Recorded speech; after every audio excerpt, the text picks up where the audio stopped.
तो बरसात का मौसम है, आजकल भुट्टे मार्केट में आसानी से मिल जाते हैं और आजकल खाने भी चाहिए। तो आज मैं आपको भुट्टे से 2 रेसिपी बनाने का तरीका बताऊंगा और बहुत ही ज़्यादा टेस्टी और हेल्दी बनेगी। चलिए रेसिपी शुरू करते हैं। तो सबसे पहले हम यहाँ पे पराठा बनाएंगे। कॉर्न का जो पराठा है ना, बहुत ही ज़्यादा टेस्टी और हेल्दी बनता है। और पराठा देखिए कितना ज़बरदस्त फूला फूला बना है। इंस्टेंट आप इसको घर पे बना सकते हैं। और इसके साथ में यहाँ पे ना पनीर कॉर्न की टिक्की बनाएंगे। शायद ही आज से पहले आपने टिक्की कभी खाई होगी, बना के देखिएगा। चलिए रेसिपी शुरू करते हैं। सबसे पहले आपको यहाँ पे डो लगाना है। तो यहाँ पे आपने 3 कप यहाँ पे आटा लेना है, गेहूं के आटे का यूज करना है। और इसमें आपने आधा कप बेसन ऐड कर देना है। अगर आप यहाँ पे बेसन नहीं डालना चाहते हैं, बेसन को स्किप भी कर सकते हैं। इसके साथ में आधा चम्मच आपने इसमें नमक ऐड करना है। नमक डालने से क्या होता है, पराठे खाने में बाहर से फीके नहीं लगते हैं।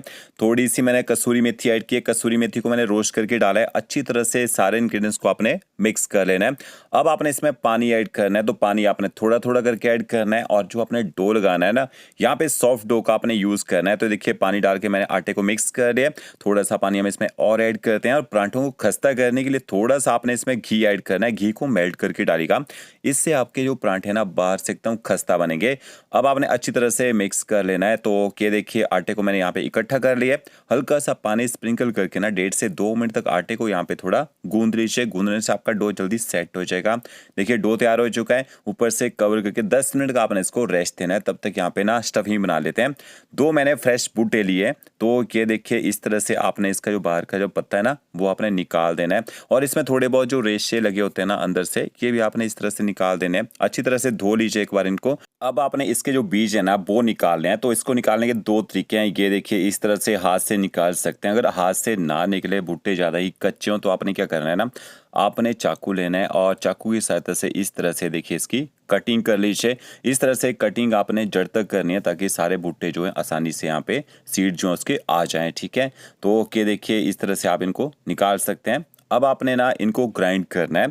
तो ग्राइंडर जार लीजिए और इनको ग्राइंडर जार में डाल दीजिए। जब आप इनको ग्राइंड करेंगे ना, तो मिक्सी को आपने चलाना है, बंद करना है, फिर एक बार चलाना है, फिर बंद करना है। ऐसे रेगुलर नहीं घुमाना है। रेगुलर घुमाएंगे तो इसका ना पेस्ट बन जाएगा। तो आपने इनको दरदरा से यहाँ पे क्रश करना है। कि देखिए इस तरह से।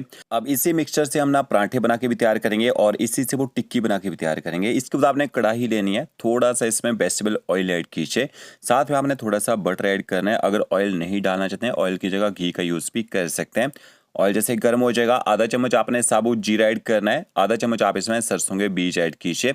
जीरा और सरसों के बीज को आपने यहाँ पे चटकने देना है। इसके बाद आपने इसमें बारीक कटा हुआ अदरक ऐड करना है। अदरक से बहुत ही बढ़िया फ्लेवर आता है। और तीखा करने के लिए आप इसमें हरी मिर्च ऐड कीजिए। बच्चों के लिए बना रहे हैं, मिर्ची का यूज अपने हिसाब से कम ज़्यादा कर सकते हैं। अदरक और हरी मिर्च को आपने थोड़ी देर यहाँ पे पका लेना है। फिर इसके बाद आपने 2 यहाँ मीडियम साइज के प्याज लेने हैं। उनको बारीक काट के डाल दीजिएगा। प्याज थोड़ा ज़्यादा डाला है, ताकि पराठे जो है अंदर से काफ़ी सॉफ्ट रहें खाने में। तो ये देखिए हाई फ्लेम में प्याज को भी आपने 1 से 1.5 मिनट तक यहाँ पे पका लेना है। ज़्यादा आपने गोल्डन ब्राउन नहीं करना है। थोड़ा सा इसका जो मॉइस्चर है ना, उसको ख़त्म करना होता है। मसाले ऐड कीजिए। आधा चम्मच आपने हल्दी पाउडर ऐड करना है। आधा चम्मच आप इसमें कश्मीरी लाल मिर्च पाउडर ऐड कीजिएगा, थोड़े अच्छे कलर के लिए। और अच्छी तरह से आपने हल्दी और लाल मिर्च पाउडर को मिक्स कर लेना है। अब इसके बाद आपने जो भुट्टे ना यहाँ पे क्रश करके रखे होंगे, वो भी इसके अंदर ऐड कर देने हैं। तो सारे भुट्टे यहाँ पे मैं ऐड कर देता हूँ। इससे आपके 4 पराठे ना और 6 से 7 वो टिक्कियाँ जो है वो बन के तैयार हो जाएंगी इतने मिक्सचर के अंदर। अब आपने भुट्टे को अच्छी तरह से मिक्स कर लेना है। अगर भुट्टे ज़्यादा गीले हो ना, तो थोड़ी देर इनको पका लीजिए। अगर आपके भुट्टे ज़्यादा ड्राई हो, तो इनको आपने ना 2 से 3 मिनट तक यहाँ में मीडियम टू हाई फ्लेम में पकाना है। ज़्यादा देर नहीं पकाना है। इनमें थोड़ा सा ना मॉइस्चर भी रहना चाहिए। ठीक है, तो ये देखिए यहाँ भुट्टे को मैंने अच्छी तरह से पका लिया। अब आपने इसमें थोड़े से ना मसाले भी ऐड करने हैं। तो नमक ऐड करते हैं। यहाँ पे आधा चम्मच नमक ऐड किया है। कसूरी मेथी आपने इसमें जरूर ऐड करनी है, पराठे में बहुत ही बढ़िया फ्लेवर आता है। आधा चम्मच धनिया पाउडर और आधा चम्मच आपने गर्म मसाला पाउडर ऐड करना है। थोड़ा सा आमचूर पाउडर ऐड करेंगे, थोड़ा खट्टा टेस्ट लाने के लिए। अच्छी तरह से आपने मसालों को भी मिक्स कर लेना है। और 20 से 30 सेकंड तक मसालों को भी थोड़ा यहाँ पे पका लीजिए। तो ये देखिए स्टफिंग का जो मिक्सचर यहाँ पे तैयार हो चुका है। अब इसको आपने ठंडा कर लेना है। और थोड़ा अच्छा टेस्ट लाने के लिए आप इसमें ना 100 ग्राम अगर पनीर है, पनीर डाल दीजिए। पनीर नहीं है, इसकी जगह आलू का यूज़ भी कर सकते हैं। तो ये देखिए यहाँ मैंने 100 ग्राम पनीर ऐड किया है। थोड़ा सा बारीक कटा हुआ हरा धनिया ऐड कर देते हैं। धनिया और पनीर को भी आपने मिक्स कर लेना है। तो पनीर या आलू डालने से ना अंदर यहाँ पे सॉफ्टनेस रहती है पराठे के अंदर। और दूसरी साइड देखिए डो हमारा यहाँ पे सेट हो चुका है। 10 मिनट का मैंने इसको रेस्ट दिया था, तब तक हमने स्टफिंग बना के तैयार की है। अब आपने इसके ना पेड़े बनाने हैं, तो यहाँ हल्का सा सूखा आटा डस्ट कीजिएगा और इस तरह से बाहर से थोड़ा सूखा आटा लगा लेना है, इससे जो डो है ना हाथों से नहीं चिपकेगा, ठीक है। अब आपने इसके ना पेड़े बनाने हैं, तो इस तरह से थोड़े से बड़े साइज के पेड़े बनाने होते हैं, रोटी से थोड़ा बड़ा साइज का, ठीक है, तभी अच्छी स्टफिंग आती है परांठे के अंदर। पेड़े को अच्छी तरह से आपने हाथ के ऊपर इस तरह से घुमा लेना है और घुमाने के बाद आपने ना इसको भी 1.5 से 2 मिनट का रेस्ट देना है। पेड़े को थोड़ा सा इस तरह से दबा देते हैं, पेड़ा जल्दी सॉफ्ट हो जाता है और आपकी जो रोटी है ना वो अच्छी गोल बनती है।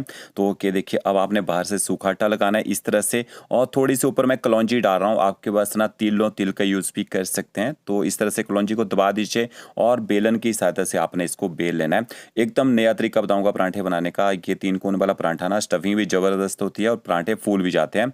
तो ये देखिए गोल रोटी बना लेनी है, फिर आपने कॉर्न की जो यहाँ पे स्टफिंग बनाई होगी ना, इस तरह से स्टफिंग रख दीजिएगा और स्टफिंग को आपने ना 3 कोने के इस तरह से ना साइज में कर देना, देखिए ऊपर।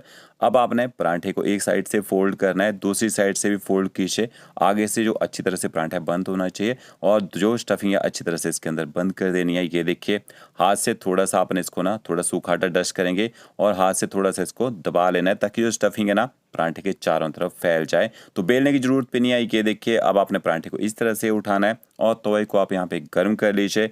परांठे को आपने गर्म तवे पे डालना है, एक साइड से परांठे को सेक लीजिए, फिर आपने पलटी करना है, दूसरी साइड से भी थोड़ा परांठे को सेक लेना है। ये देखिए इस तरह से। अब आपने परांठे के ऊपर थोड़ा सा ना बटर लगाना है, बटर घी ऑयल जो भी आपके पास हो वो लगा सकते हैं। तो ये देखिए एक साइड में बटर लगाने को फिर पलटी करेंगे, दूसरी साइड देखिए कलर आ चुका है ना, दूसरी साइड भी आपने बटर लगा देना है इस तरह से। तो यहाँ पे परांठे को तब तक पकाना है जब तक इसके बाहर से एक अच्छा कलर ना आ जाए। थोड़ी देर में देखेंगे जब पराठा अच्छे पक जाता ना तो ये फूल जाता है इस तरह से। तो सारे परांठे आपने इसी तरह से बना लेने हैं और देखिए खस्ता भी बना है क्योंकि घी का यूज़ किया था जब हमने डो लगाया था। तो ये देखिए फूला फूला परांठा, इनको आप बच्चों के स्कूल टिफ़िन के लिए भी दे सकते हैं, कटिंग करके 1 के 3 पीस करके, ठीक है। और स्टफिंग देखिए कितनी ज़बरदस्त है इसके अंदर, आप इसको दही चटनी के साथ सर्व कर सकते हैं। अब थोड़ा सा यहाँ पे मिक्सचर बच गया था, वही मिक्सचर है जो हमने कॉर्न भून के रखे थे। इसमें आपने 150 ग्राम यहाँ पे पनीर ऐड करना है। पनीर में प्रोटीन भरपूर मात्रा में होता है, कॉर्न तो पहले ही ग्लूटेन फ्री होते हैं। तो यहाँ पे आपने थोड़ा सा नमक ऐड करना है, बाकी नमक हमने पहले भी डाल दिया था, मिर्च मसाले भी ऐड कर रखे हैं। तो आपने सिर्फ इसमें गर्म मसाला पाउडर ऐड करना है और थोड़ा धनिया डालना चाहिए, हरा धनिया वो डाल सकते हैं। पनीर को आपने कॉर्न के साथ अच्छी तरह से मिक्स कर लेना, अच्छे से मैश कर लीजिए। और इसमें आपने रोस्टेड चना दाल पाउडर मिल जाता है, रोस्टेड चना दाल पाउडर ना मिले रोस्टेड चना मिलता है, उसको पीस के डाल सकते हैं बाइंडिंग के लिए। फिर आपने इसकी ना टिक्कियाँ बनानी है, ये देखिए इस तरह से ना गोल कर लीजिए, आपने इस तरह से प्रेस करना है, साइडों को आपने अच्छी तरह से गोल कर लेना है। ये देखिए सारी टिक्कियाँ आप इस तरह से बना सकते हैं। तो एक कॉर्न पनीर की टिक्की जो है ना बिल्कुल आपके लिए नई रेसिपी है, ट्राई करके देखिए। अब बहुत ही टेस्टी भी होती है और हेल्दी भी होती है। हल्का सा घी लगाना है तवे के ऊपर और इस तरह से आपने ये जो टिक्कियाँ ना ये रख देनी है। गैस की फ्लेम आपने मीडियम रखनी है, मीडियम फ्लेम में आपने इनको ना पलटी करके यहाँ पे अच्छी तरह से पका लेना है जब तक इसमें अच्छा कलर ना आ जाए। तो बाइंडिंग आपने जरूर डालनी है, रोस्टेड चना दाल पाउडर डाल दीजिएगा या पीनट डालना चाहें पीनट भी डाल सकते हैं, क्रश करके उससे भी बाइंडिंग आ जाती है। तो इनको आप ना चटनी के साथ सर्व कर दीजिएगा। तो फ्रेंड्स वीडियो अच्छा लगा होगा लाइक शेयर कमेंट जरूर कीजिएगा। ओके फ्रेंड्स, मिलते हैं नए वीडियो के साथ। Thank you.